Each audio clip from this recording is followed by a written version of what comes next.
Awesome. Well, just want to say thank you to everyone who has joined here today for Team Genius's first installment in our webinar series, where today we're going to hope to dive in and solve some of the player evaluation problems that we've seen it personally in youth sports, solve any problems you guys have experienced and want to chat about, and then hopefully let you guys walk away with some actionable takeaways that you can take back to your club or association to make player evaluations better for you and your staff.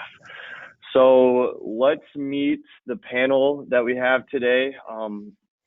First, we have our very own Scott McCone. He is a hockey dad, a hockey coach, former hockey player himself, and really just been in the sport for a number of years. Scott, you want to say hi to everyone? Yeah, hello everybody, welcome. Excited to have a conversation today and thanks for joining. Awesome. And then we also have our very own Chris Bowen. He's our in-house soccer expert, has coached at various levels throughout the past 10 years, dealt with tryouts and ongoing player evaluations, all those types of things. Chris, you want to say hi to everyone? Yes, thanks for the intro there, Ben. Nice to chat with everyone today. I'm excited to share some of my thoughts from my past 10 years working in soccer in the States. Awesome. So quick housekeeping, if you guys do have any questions, please submit them in the chat box in the lower right, and we will all interrupt these guys and we'll get to them, kind of as they come up. But without any further ado, Scott and Chris, you guys can take it away. Absolutely. Thanks again, Ben. Now, Scott, we'll dive straight in. Tryouts. You've got two young children that have just gone through the process recently. Tell me a little bit about that experience. Yeah, no, absolutely. I'm out in California and part of the San Jose Junior Sharks program, and just went through some tryouts. I have a 7 and a 10-year-old and went through some trials and evals, not only the 8U level where there are hundreds of kids, but also the 10U level where it's more of a travel-based and you're placed on teams and everything. So for those that are involved, and no matter what the sport it is, it was very heavy with a lot of coaches, a lot of evaluators, clipboards, pen, paper. Those of us on the ice could be skating around with a clipboard, some in the stands, and I'm sure it happens in all different sports as well, of people walking around the field or the court or the diamond, whatever it might be, manually using kind of pen and paper and then data input. So a very fun and exciting time, but certainly chaotic as you do see hundreds and hundreds of kids and parents and families coming in and out of, for me, the rink, but wherever the venue is that you're being for a tryout, and then having to navigate through all the chaos of those weekends and those days. Yeah, no, and it's funny you bring up the pen and paper, because I mean that's been the most traditional, commonly used method, even from when I was playing, which admittedly is a long time ago now, way before iPhones and Android devices were available. But even still today, with all that modern technology, we still find that, hey, people are still relying on pen and paper, and we all know that causes a variety of problems. And maybe some on the call have had some of those issues today. I actually had a great conversation this morning with a baseball program out in the Northeast Massachusetts area, and they just went through that same thing using pen and paper, but the rain got in the way, and there's nothing worse than trying to score and evaluate a player outside whilst navigating with the rain, smudged ink, and all of that. And that's before you even try and collate the results and kind of share those next steps as well.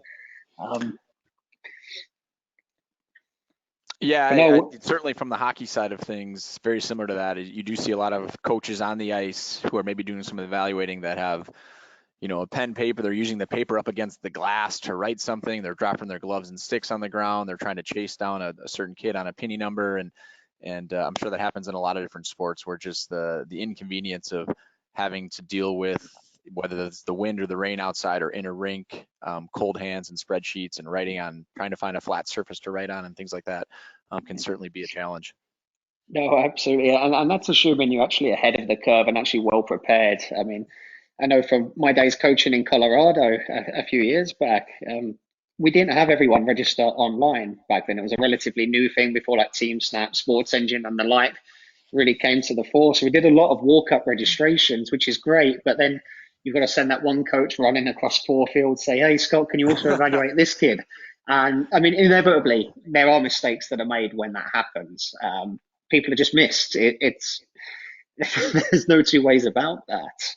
No, that's just human error. I mean, I've been in a tryout scenario at the hockey rink where some parent volunteer is running over to rink 2 with a sheet of paper that's got 4 more kids that just walked up, and don't forget to evaluate, number 78 white and 32 black, and inevitably, as you mentioned, at the end of the day, tryouts are over, and you look around and someone's like, did anybody get a grading for number 10 on the white team? And, people kind of look at each other, he was here and things like that. So there is a lot happening in a short amount of time, and to be able to manage all that can be a handful. Oh, and I mean, that brings me on to that. What happens if I am missed? And it's kind of like, I mean, what was the steps that you just went through with the hockey program? Like, did they spend time saying like, hey, this is what's going to happen after tryouts, these are going to be the next steps? Or, I mean, did your kids get an offer? Right. Yeah. So, thankfully, no, both my boys are on a team, and but just seeing that, being part of the process, and some different programs, and then seeing it most recently here, it is.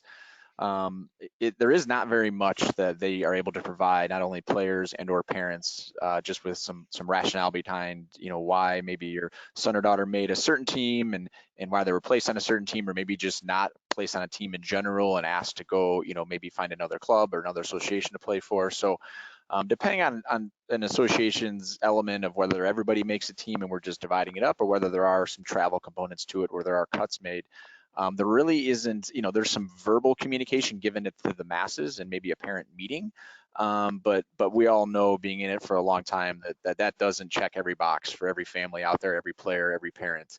That usually doesn't solve any questions that they initially have around some rationale. So there really isn't much to provide on the back end. And the rationale piece is an interesting topic and could go on for hours talking about that. I mean, a lot of organizations are now charging for tryouts, which I absolutely get. I mean, you're utilizing coaches, evaluators, sometimes even volunteers whose time's quite precious as well. But a lot of times it's like, hey, sorry, Scott, you didn't make the team. Any reason why? I don't know. We just think this kid's better than yours. And parents are asking for a little bit more context, which is completely understandable, particularly if you're going to be committing to playing a tryout sport, which can cost upwards of thousands of dollars, depending whether it's hockey, soccer, volleyball. The cost of playing sport in America is just going up and up. So that kind of feedback's warranted. Absolutely. Yeah. Parents, I think, are craving that, and there's some value to that. Well, it's definitely an interesting topic, and like I said, I'd love to go on, or maybe for a future webinar, maybe for next month, Scott. But I'd be interested with regards to when you complete that assessment at tryouts recently. You were given offers pretty much there and then at the ice, weren't you? Yes, you've made a team. Because that's not always the common thing across all sports, correct? It is not very common for all sports, and sometimes it depends on sort of the size and scope you're dealing with. I mean, understanding there are some maybe clubs or associations that have thousands and thousands of kids, and it takes a long time, hours and hours to dive through the minutia of the data, get it imported manually, and then talk about it, discuss it, and try to get an offer out. But there are some where, as I mentioned, because there is not much put in on the front end, or they maybe have made some of these decisions early on, by the time you get to the end of it, they've already spent a week or two discussing who's going to be on what, which I think is ultimately unfair to not only the player, but the parents as well, to realize that maybe only half the time you've spent either on the ice or on the field is really looked at and calculated, and the tail end is really just sort of going through the motions to get teams sort of put together. So yeah, they're really, it's hard to see many clubs right now using solutions that can speed up that process. And speed is the key part of all of that there. We was speaking with a volleyball program down in the Raleigh area, North Carolina last week. And excuse my ignorance, I never grew up playing volleyball. But apparently there was 40 clubs of a similar size in that triangle area. And they had to make those decisions quickly, just out of fairness to the parents, because if that kid wasn't getting an offer, they needed to get to the next town over and quickly get that kid tried out and assessed there. So kind of getting ahead of that curve is just become more and more important for a lot of clubs, because I mean, when I coached soccer again, back when I was living in Colorado, we used to sit down, have a discussion, which is always important. You want to rationalize which player is going to make it on which team. But back then, we used to call the players. And now in 2019, I don't want to be calling teenagers at 7, 8, 9 p.m. on a Wednesday, Thursday night after tryout. There's a better way of sharing that. Hey, are you taking this offer? Are you ready for the next step with the club? Yeah, no, totally agree. And I'll be having a lot of conversations with, lacrosse and other sports as well, where they have condensed sort of the time of year that these trials and evals do happen to try to eliminate people jumping from club to club or town to town. So, and if you're not able to provide, some sort of quick result or solution based on what you've seen during a tryout, you do miss out on an opportunity that another player just decides to show up once and then not come back, right? So, so there is an extreme amount of value from the club side and from the family side to know results quicker and sooner. I mean, and you're right there. I mean, with Minnesota, specifically soccer, I think they used the last week of July to evaluate all players and kind of make those decisions. And that kind of brings me to the next point of there's a lot of organizations that actually don't evaluate their players throughout the year. It's kind of like, hey, we've made our teams. Cool, let's let them get on with it. Maybe the coach can share feedback throughout the year. And then we'll do the same process again next year. And it kind of means all that hard work they've done evaluating, maybe investing in a great coach for a year, everything begins at zero 10, 12 months later, which just seems counterintuitive.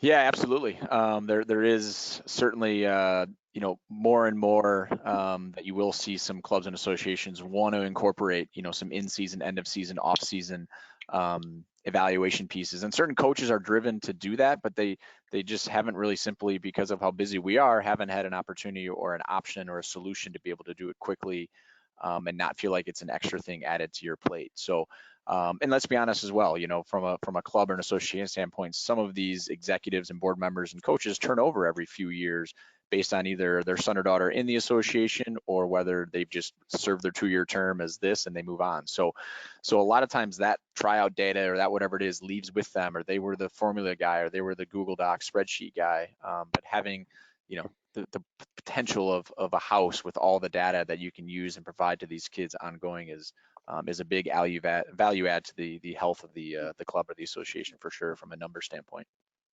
And those from what we've seen that have been successful, it's embedded in their philosophy, right? I mean, they make a commitment to, hey, we are going to share this feedback.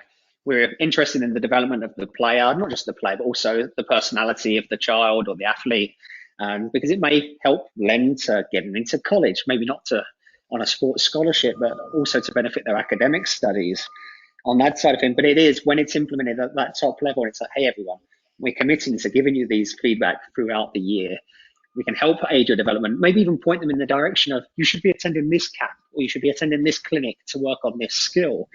I had an interesting conversation with a soccer club down in Texas a couple of weeks ago, and they've been using us for a number of years now. And they look to use these ongoing reports to actually kind of say, look, your kid's actually failing in a couple of these areas, and trying to get ahead of the emotional piece of maybe you're not going to make this team. So another way of just, if you have that data, it's good to not only verbalize that, have a conversation, because sometimes parents are a little bit more rational when you're having a discussion with them instead of, hey, here's where we think you are. That may encourage some open debate over email, which is not always the best way to have conversations. But there's an opportunity to just do a little bit more, particularly with kind of the expectations of parents now. They are paying more money. They expect just a little bit more from what I've seen. Yeah, that's a great point, because, I've certainly been a coach and had those conversations at the end of a season where you sort of just talk to your player about, it's more of just a verbal communication of, hey, great job this year and here's some things to work on. But, all of us, listening around this call that, do have young kids in youth sports or have experienced that, like sometimes the telephone game of that communication from coach to player, translating from player to parents, doesn't always match up or line up where, at the end of a season, well, how do you think you did this year? And the player doesn't share a ton of information that coach may have shared with them. So to have something more concrete, put some context around sort of their growth and development throughout the season is extremely valuable. Mm-hmm. Well, like I said earlier, I mean, I could talk about this stuff all day, Scott. Fortunately, we do get to talk a lot about this with many of our the people that work with us here. But kind of as we've discussed and highlighted, a lot of those existing processes of that pen and paper, it's outdated. Everything's become more modernized, and we've seen solutions such as Team Genius and other companies in this space. There's room for people to adopt and use technology just to make that whole experience better, cut down on volunteer hours used, and again, provide better and more valuable information for coaches to share with parents and athletes, of course. Now, as you can see from the slide here, there's ways that you can score players with mobile apps. One of the key things that a lot of organizations actually look to do is actually standardize the process for all of their members. So Scott, you mentioned, hey, coach may give you feedback. The technology wave now allows clubs to say, hey, let's create these customized criteria that really kind of say, this is what we want to assess our players because we want to track this information year after year. Now, with this technology as well, there's ways that these analytics can be used, rankings can be generated to help with decision making at the time of tryouts, and it just allows for an easy way to share this information later. So with Team Genius, for those on the call, and again, please feel free to add any questions into the chat area.